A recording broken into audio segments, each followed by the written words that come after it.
दोस्तों नमस्कार। दोस्तों, दिल्ली के सियासी गलियारे में जैसे ही आप उत्तर प्रदेश की राजनीति का जिक्र करेंगे, वैसे ही दो सवाल आपसे टकराएंगे। पहला सवाल तो यही होगा कि उत्तर प्रदेश के मुख्यमंत्री के जन्मदिन के मौके पर प्रधानमंत्री, गृहमंत्री या बीजेपी अध्यक्ष ने उन्हें बधाई क्यों नहीं दी। लेकिन राजनाथ सिंह ने खुले तौर पर बधाई क्यों दे दी। और दूसरा सवाल, सरसंघचालक मोहन भागवत जी ने आखिर प्रधानमंत्री और गृहमंत्री का भोजन का निमंत्रण क्यों नहीं स्वीकारा। जी, ये दो ऐसे सवाल हैं जिस सवालों के साए तले उत्तर प्रदेश की सियासी बिसात बिछ भी रही है और उसमें शहमात का खेल भी शुरू हो चला है।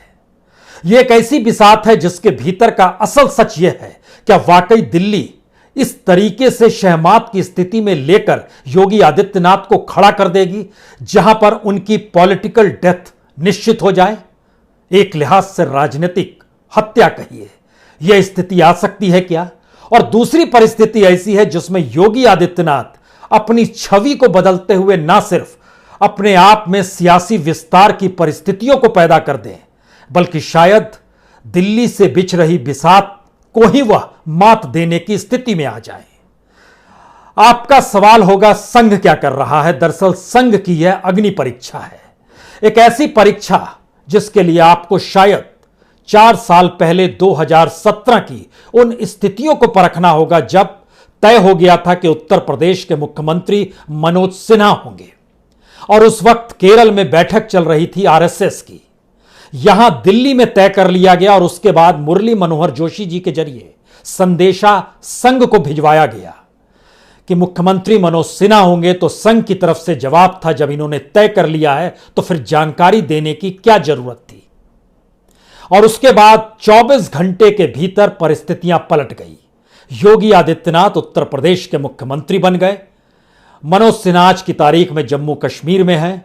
लेकिन उस दौर और अब के दौर के बीच का सफर कोई इतना सरल नहीं है जिससे कोई समझ सके कि 2022 को लेकर जो सियासी बिसात दिल्ली से बैठकर प्रधानमंत्री मोदी और गृह मंत्री अमित शाह बिछाना चाहते हैं, उसमें प्यादे का भी हक वह किसी भी हालत में योगी आदित्यनाथ को देना नहीं चाहते हैं। और योगी आदित्यनाथ प्यादा नहीं बल्कि वजीर बनकर मात देने की परिस्थितियों को सीधे पैदा करना चाहते हैं, क्योंकि वह जान चुके हैं आरएसएस के भीतर भी कहीं ना कहीं एक खलबली है। आरएसएस के भीतर भी कुछ सवाल हैं। वो सवाल एक वक्त अगर उनको लेकर थे तो फिलहाल देश के प्रधानमंत्री मोदी को लेकर भी है। विचारधारा दोनों की ठीक है, लेकिन कार्यशैली दोनों की ठीक नहीं है। संघ के भीतर की यह परिस्थितियां बहुत चीजों को साफ कर देती है। यानी संघ ना तो मोदी का साथ छोड़ सकता है और ना ही योगी को अलग थलग कर सकता है। और इस भूमिका में आकर संघ खड़ा हो गया है। हमें लगता है कि आज चंद पन्नों को और खोलने की जरूरत है, क्योंकि इस बिसात पर जो जो प्यादे हैं, उन प्यादों के अक्स तले आखिर क्यों उत्तर प्रदेश में 2022 से पहले नरेंद्र मोदी सारी कमान अपने हाथ में चाहते हैं, जबकि यह हर कोई जानता है। चाहे वो जिले स्तर पर संगठन का निर्माण करना हो, योगी आदित्यनाथ से किसी ने नहीं पूछा। चाहे वह एमएलसी की नियुक्ति हो या कौन सा कैंडिडेट एमएलसी के पद पर खड़ा हो रहा है, कौन पहुंचेगा विधानसभा के भीतर में, योगी आदित्यनाथ की राय नहीं ली गई। इतना ही नहीं, बीते दिनों राज्यसभा का जब मौका आया तो भी योगी आदित्यनाथ की कोई राय नहीं ली गई। योगी आदित्यनाथ की शिकायत संघ से यह भी है कि दरअसल आपने तो देखा ही नहीं, हमारे मंत्रिमंडल के साथी भी दिल्ली के इशारे पर चलते हैं, हमारे साथ वो खड़े नहीं हो पाते हैं। लेकिन आप ये बताइए, विचारधारा से कभी हम डगमग हुए? लेकिन सवाल विचारधारा से आगे नरेंद्र मोदी की सियासत ने खड़ा कर दिया है। देश के भीतर में अलग अलग तरीके से चुनावी जीत जो लगातार राज्यों में होती रही, उसमें पहली बार पश्चिम बंगाल ने झटका दिया है। यह एक ऐसा झटका है जिससे ना तो आरएसएस उभर पा रहा है और ना ही दिल्ली की सियासी गलियारे में ममता बनर्जी के नाम को दफन किया जा सकता है। क्योंकि एक ऐसी हार है जिसके पन्नों को फिर से खोलना शुरू कीजिएगा तो कुछ सवाल नरेंद्र मोदी के गवर्नेंस को लेकर, अमित शाह की सियासत को लेकर और शायद जिस धारा पर योगी चल रहे हैं उसको लेकर भी कुछ सवाल हैं। तो आइए आज आपको उत्तर प्रदेश की एक ऐसी सियासी सफर पर लिए चलते हैं जिसके देखने और समझने के बाद हो सकता है बहुत सारी तस्वीर आपके सामने से साफ हो जाए। 1986 में नरेंद्र मोदी बीजेपी में आए थे। उस वक्त मुरली मनोहर जोशी का युग था। उस वक्त दो ही लोगों की पैरवी सही मायने में नरेंद्र मोदी ने बीजेपी में मुरली मनोहर जोशी के जरिए करवाई थी, और वह दो लोग जिनकी पैरवी हुई थी उसमें एक नाम इस वक्त देश के गृह मंत्री का है, दूसरा नाम उत्तर प्रदेश की राज्यपाल आनंदीबेन पटेल का है। क्योंकि उस समय के डॉक्यूमेंट्स को अगर आप देखिएगा तो उस वक्त जिस पद पर बैठाया गया उस वक्त नरेंद्र मोदी को राष्ट्रीय मंत्री बनाया गया था। महामंत्री याद कीजिए गोविंदाचार्य हुआ करते थे। लेकिन इन सब के बीच नरेंद्र मोदी ने अपने दो लोगों को जब लेकर आए तो उसमें अमित शाह को बीजेपी में युवा मोर्चा का कोषाध्यक्ष बनाया। बिजनेस के परिवार से आते थे, कोषाध्यक्ष युवा मोर्चा का उन बन गए। आनंदीबेन पटेल महिला मोर्चा को संभाला उन्होंने, और इन दोनों के नामों को रखने वाले नरेंद्र मोदी थे।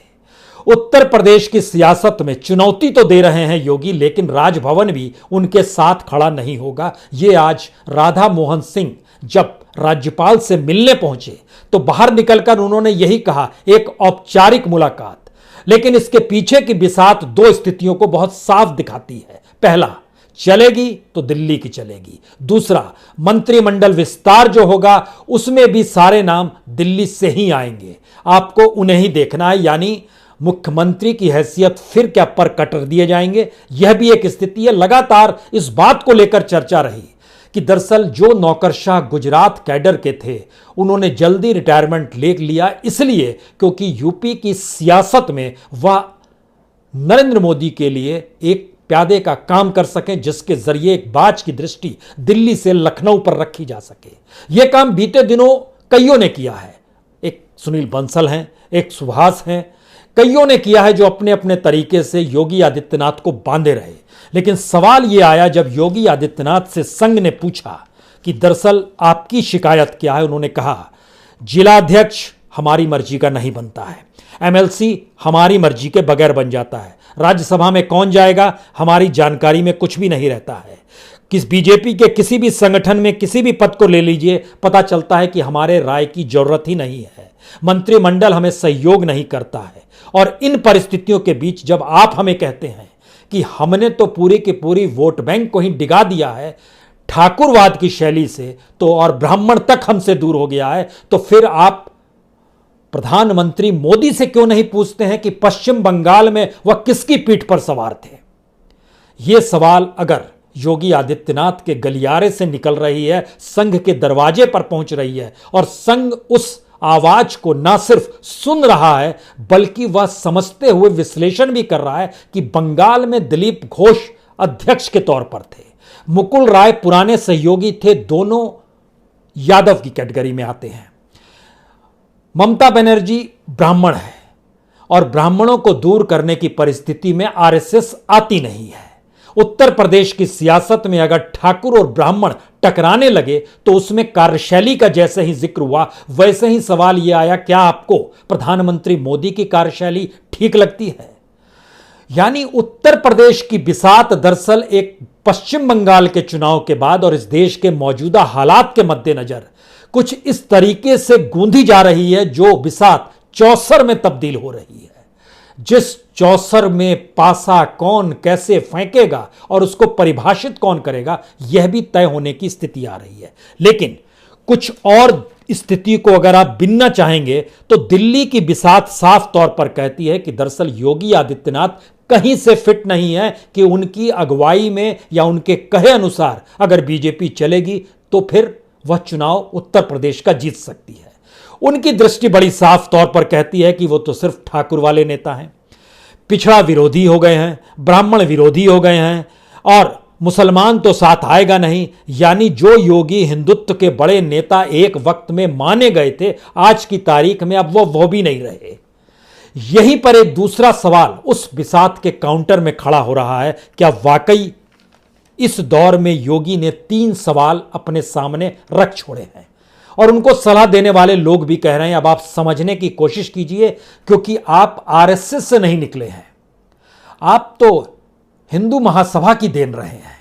क्योंकि आपके साथ जो परिस्थितियां जुड़ी रही हैं उसमें आपकी पहचान किसी भी हालत में हिंदू युवा रक्षा वाहिनी के तौर पर थी। और गोरखपुर में जब आप मठ के भीतर रहते थे तो वहीं से पहली आवाज राम मंदिर को लेकर भी निकली थी। उस समय याद कीजिए, रक्षा पीठ के पूर्व महंत हुआ करते थे दिग्विजयनाथ, उन्होंने सवाल किया था 1949 में अयोध्या में राम मंदिर को लेकर। आरएसएस तो 1964 में विश्व हिंदू परिषद बनाने के बाद आई, लेकिन उसके बाद भी जो हिंदू महासभा के भीतर का सवाल दिग्विजयनाथ के बाद महंत अवधनाथ ने उठाया। और याद कीजिए 1989 में जब उन्होंने धर्म संसद में अयोध्या का सवाल उठाया था और उनके शिष्य के तौर पर योगी आदित्यनाथ की मौजूदगी थी। इसीलिए जो लोग तुलना कर रहे हैं कि दरअसल योगी आदित्यनाथ की नहीं चल पाएगी, क्योंकि जब कल्याण सिंह की नहीं चल पाई तो इनकी क्या चलेगी, तो यह समझना चाहिए कल्याण सिंह हिंदू महासभा की देन नहीं, और हिंदू महासभा संघ की तुलना में कहीं ज्यादा कट्टर संगठन के तौर पर उसकी पहचान आज से नहीं सावरकर के दौर से रही हुई है। यानी आरएसएस की पहली जरूरत है कि गवर्नेंस के तौर पर दिल्ली में अगर नरेंद्र मोदी हैं तो विचारधारा के तौर पर हर हाल में योगी आदित्यनाथ साथ खड़े रहें। और दिल्ली चाहती है कि योगी आदित्यनाथ उनके इशारों पर नाचे। योगी आदित्यनाथ चाहते हैं कि उनके अनुकूल अगर परिस्थितियां बना दी जाएंगी तो उत्तर प्रदेश भी जीत जाएंगे और विचारधारा के साथ हमारी कार्यशैली भी ठीक हो जाएगी। लेकिन कार्यशैली तो तभी ठीक होगी जब जिन लोगों की नियुक्ति दिल्ली से की जा रही है वो हमें सहयोग करें। इसी उलझन के बीच एक सवाल यह भी है कि गुजरात मॉडल या फिर योगी का मॉडल, मोदी मॉडल या योगी का मॉडल। जैसे ही गवर्नेंस को लेकर जिक्र शुरू होता है वैसे ही योगी और मोदी मॉडल दोनों एक सरीखा आरएसएस को भी दिखाई देता है और शायद इस देश को भी दिखाई देता होगा, जिसमें किस तरीके से उत्तर प्रदेश के भीतर एक वक्त इनकाउंटर हुए, एक वक्त किस रूप में ठाकुरवाद खुले तौर पर उभरता चला गया, किस तरीके से योगी आदित्यनाथ की पूरी कार्यशैली काम करती रही और नरेंद्र मोदी की कार्यशैली राष्ट्रीय स्तर पर काम करती रही। दोनों में आप कोई बहुत भिन्नता नहीं देखेंगे। लेकिन सवाल यह था कि गुजरात मॉडल के भीतर हिंदुत्व की प्रयोगशाला का उपयोग 2002 में खुलकर किया गया था। उत्तर प्रदेश के साथ इनकाउंटर हो या फिर लव जिहाद का मामला हो या फिर भीड़ तंत्र की परिस्थितियों का पैदा करना रहा हो या फिर जिस तरीके से कहा गया कि हम यहां पर माफिया को निपटारा कर रहे हैं, जो भी गुंडा राज था उसको खत्म कर रहे हैं, वो सारी चीजें अपनी जगह है, लेकिन वह कोई मॉडल नहीं दे पाया। यानी बीते 4-4.5 बरस में कोई योगी मॉडल उभर कर इतना ही बार आया कि योगी मॉडल ने हर बोलने वाले शख्स को खामोश कर दिया। और यह परिस्थिति से आरएसएस खुशी है, उसके भीतर कोई सवाल नहीं है, क्योंकि इन सब स्थितियों के भीतर का एक अनूठा सच यह है कि 2017 तक योगी को मोदी और दिल्ली का सियासी गलियारा भी फ्रिंज एलिमेंट मानता था, लेकिन आरएसएस ने उसी फ्रिंज एलिमेंट को गद्दी सौंप दी। अब सवाल यह है कि क्या वाकई आरएसएस चाहती यह है दिल्ली में बैठकर, और मोहन भागवत यूं ही दिल्ली नहीं पहुंचे, वो जान रहे हैं कि अगर अटल बिहारी वाजपेयी और लाल कृष्ण आडवाणी की जोड़ी सॉफ्ट और हार्ड के बीच चलती रही तो फिर सॉफ्ट और हार्ड के बीच में योगी और मोदी साथ क्यों नहीं चल सकते हैं। इस लकीर को खींचने का प्रयास भी आरएसएस अपने तौर पर कर रही है, क्योंकि जिस जोड़ी को यह देखा गया कि मोदी और अमित शाह की जोड़ी, यह दोनों की जोड़ी गुजरात से आती है और गुजरात को लेकर गंगा पे कितना भरोसा गुजरातियों का है, इसको लेकर संघ के भीतर भी कई तरह के सवाल हैं। आज उन सवालों का जिक्र नहीं करेंगे, लेकिन इन परिस्थितियों का जिक्र जरूर होगा कि अपने तौर पर जो वोट बैंक की परिस्थिति बना रहे हैं खुद योगी आदित्यनाथ और जो बीजेपी सोच रही है उसमें भयानक अंतर है। भयानक अंतर का मतलब यह है कि बीजेपी को संभाले हुए पन्ना प्रमुख से लेकर जिला अध्यक्ष तक की नियुक्ति दिल्ली के जरिए और खास तौर से कह सकते हैं अमित शाह के जरिए जो हुई, उनकी दृष्टि में अभी भी योगी आदित्यनाथ नहीं समझ पाए कि पटेल का क्या महत्व है, प्रजापति का क्या महत्व है, बनिया का क्या महत्व है, विश्वकर्मा का क्या महत्व है, मौर्य का क्या महत्व है, इन सारी चीज़ों का क्या महत्व है। लेकिन वहीं पर एक दूसरा सवाल योगी आदित्यनाथ का गलियारा खड़ा करता है। यह ओबीसी की राजनीति के जरिए एक वक्त देश संभाला जा सकता है, लेकिन ओबीसी की राजनीति उत्तर प्रदेश में नहीं चलेगी। आपको उससे हटकर चीजों को साधना सीखना होगा।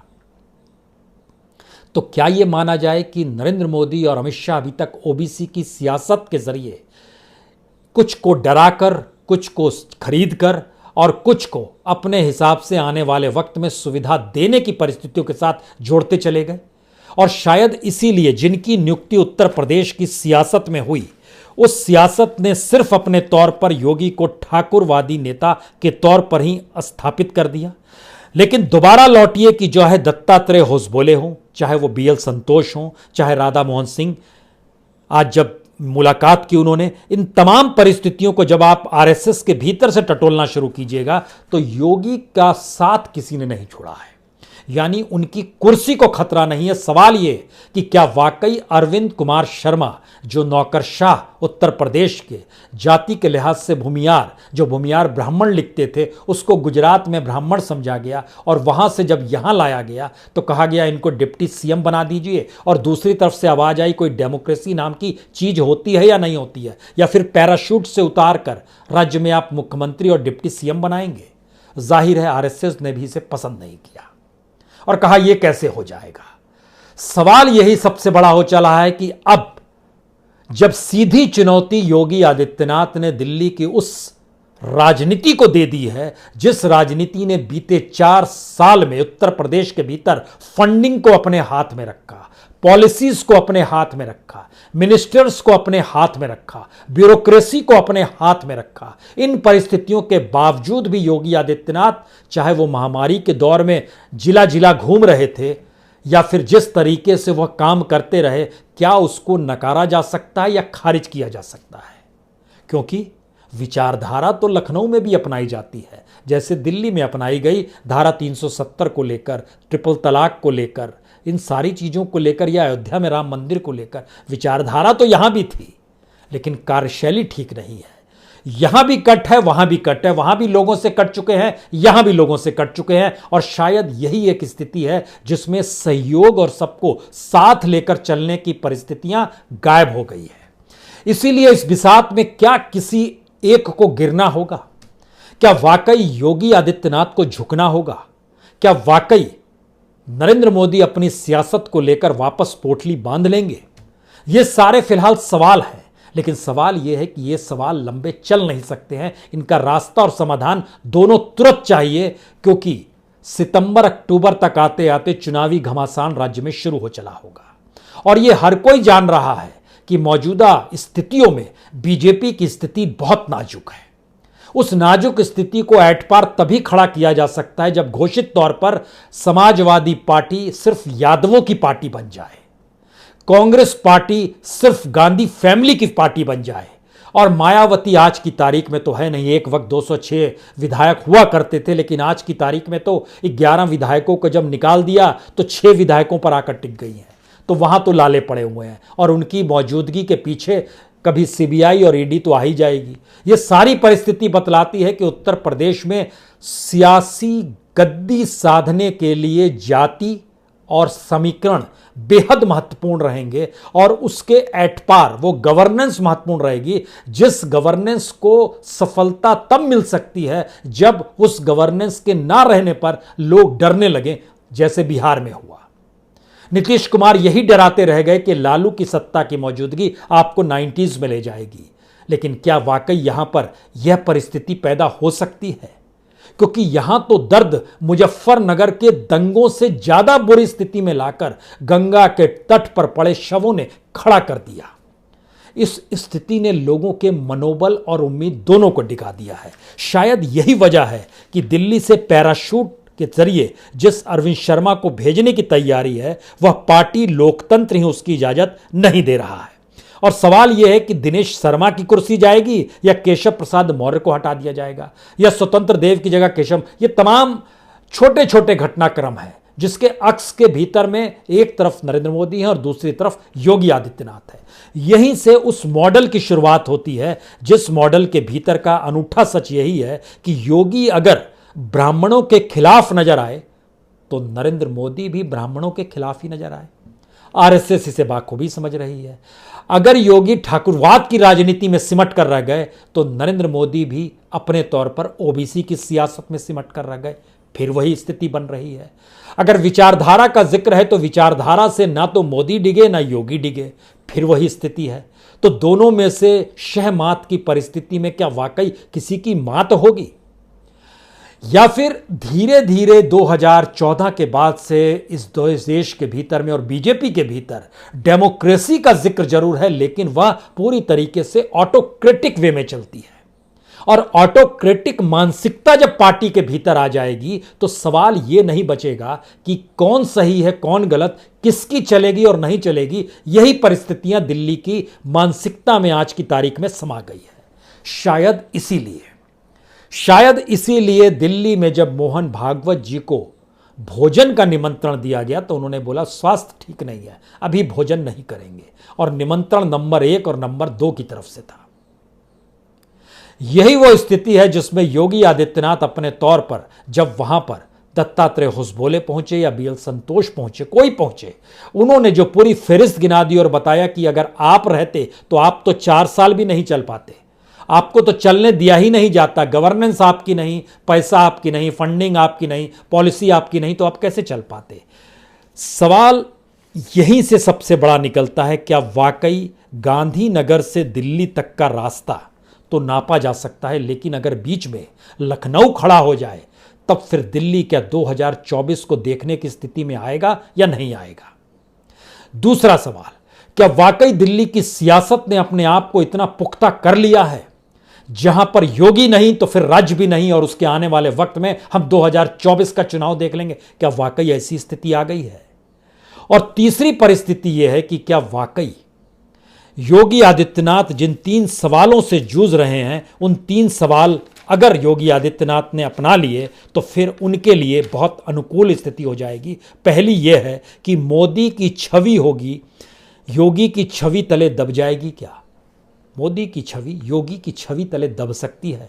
नहीं दब सकती है तो क्या योगी अपनी छवि को बदलते हुए मोदी की तर्ज पर अपनी सियासत का विस्तार करेंगे, गवर्नेंस के तौर तरीके बदलेंगे, जैसे गुजरात मॉडल पीछे छोड़कर नरेंद्र मोदी दिल्ली और देश के एक नए मॉडल की दिशा में बढ़ गए। तीसरा सवाल है, क्या वाकई 2022 दिल्ली का रास्ता लखनऊ के जरिए बनेगा या वह सिर्फ और सिर्फ नरेंद्र मोदी की सियासत के जरिए बनेगा।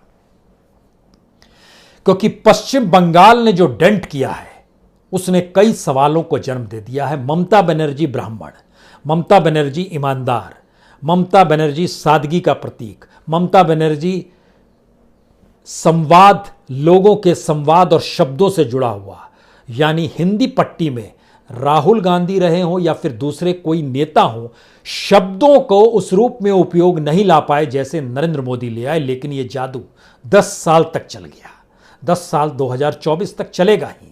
सवाल यह है कि हिंदी पट्टी में तकरीबन अगर देखा जाए तो यह तकरीबन 225 से ज्यादा सीटों पर प्रभाव बनाती है। योगी आदित्यनाथ भी बिल्कुल खांटी हिंदी शब्द ही बोलते हैं उनके साथ, लेकिन शैली वो नहीं है जो नरेंद्र मोदी के साथ उत्कृष्ट और कहे हुनरमंदी के साथ जिसको तराशा जा चुका है वह स्थिति है। लेकिन आज की स्थिति में योगी इस बात को समझ गए हैं, बेरोजगारी का सवाल, अर्थव्यवस्था का सवाल, इंडस्ट्री ठप होने का सवाल, अंतर्राष्ट्रीय तौर पर प्रधानमंत्री की छवि, ये सारी चीज़ों को अगर मत दीजिएगा तो फिर आरएसएस के पास कोई ऑप्शन ही नहीं बचेगा कि किसी दूसरी छवि को डूबने ना दें। और इस देश के भीतर में आरएसएस के लिए एक छवि अगर मोदी की है तो दूसरी छवि योगी की है, कोई तीसरी छवि वो देख नहीं पा रही है। सूर्य की तरह और चांद की तरह इन दोनों परिस्थिति में योगी और मोदी फिट नहीं बैठते हैं। आनंदीबेन और अमित शाह फिट बैठ सकते हैं जो कि नरेंद्र मोदी के जरिए ही सियासी पायदान पर चढ़ते चले गए, लेकिन योगी नहीं चढ़े। योगी के दरबार में आरएसएस वालों का जाना होता था जब अयोध्या को लेकर आंदोलन चला करते थे, और हर कोई जान रहा था कि दरअसल अगर आरएसएस सॉफ्ट पड़ रही है तो हिंदू महासभा और उसकी ट्रेनिंग कहीं कट्टर और एग्रेसिव वे में उभर कर आएगी। और पहली बार सवाल उत्तर प्रदेश के चुनावी दौर से ठीक पहले यही आ चला है कि मोदी की गवर्नेंस और योगी की गवर्नेंस दोनों को अगर मिला दिया जाए, मोदी की विचारधारा और योगी की विचारधारा दोनों को अगर मिला दिया जाए, तो क्या वाकई एक सामूहिकता का बोध हो सकता है। लेकिन यकीन जानिए, दिल्ली इसके लिए तैयार नहीं है। दिल्ली संघ को भी झुकाएगा, दिल्ली मोदी के जरिए योगी को भी पटरी पर लाएगा। यह संदेश दिल्ली के सियासी गलियारे में बड़ी तेजी से घूम रहा है, चाहे भोजन का निमंत्रण स्वीकार किया गया हो या ना किया गया हो। लेकिन दूसरी तरफ लखनऊ इस एहसास को पैदा कर चुका है, अगर योगी नहीं रहेंगे तो चुनाव आप हार जाएंगे। समझने की कोशिश की जाए, सवाल यह मॉडल का नहीं है, सवाल यह दिल्ली और लखनऊ भर का नहीं है। यह पहली बार सवाल उस लार्जर देन लाइफ और उस छवि वाले शख्स को शह देने का है जिससे टकराना तो दूर, कोई उस दिशा में देखना नहीं चाहता था, लेकिन योगी टकरा गए हैं